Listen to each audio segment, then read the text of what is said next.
Manchester United didn't outpossess City, they out-understood them, and they did it by using City's own principles against them.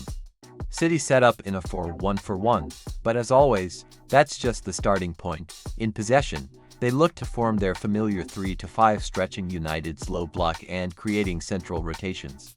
The problem wasn't the system, it was the execution. With Rico Lewis stepping inside, City's back three became wider and less compact. And with Ake, a natural center-back, defending wide areas, United targeted transitions and runs in behind.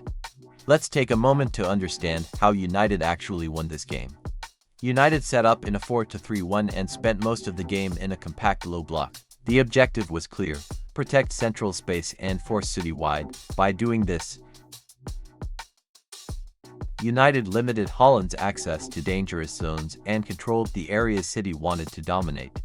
This shape also gave United a strong rest defense, with the double pivot protecting central transitions and allowing them to counter with control rather than chaos.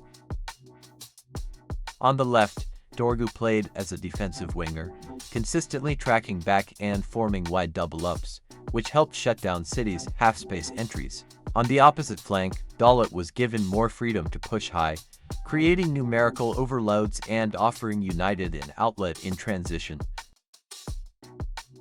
This imbalance wasn't accidental. Manchester City, being well known for their tactical adaptations, should have been able to adjust to this situation. However, they didn't. Structurally, City actually had the personnel to execute a similar turnover-based style of play, but this is where we return to the importance of personnel mentioned earlier. Often, City players focused their play on one side of the pitch and neglected the opposite side. This meant they failed to stretch the pitch horizontally, which allowed United to concentrate their defensive efforts in the zone City occupied. As a result, United's defensive shape became far more efficient. They were required to cover less space and were able to achieve better defensive outcomes compared to City. This lack of horizontal stretching also hurt City badly in transition.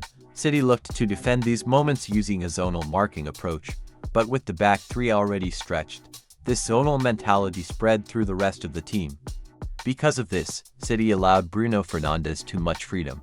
Bruno, operating as a floating attacking midfielder, repeatedly found space between the lines and was able to play balls in behind City's last line of defense. This was further complemented by Mbeumo, who played as a false nine and consistently disrupted City's defensive structure. Together, these movements created major problems for an inexperienced City backline and turned the game into a nightmare for them.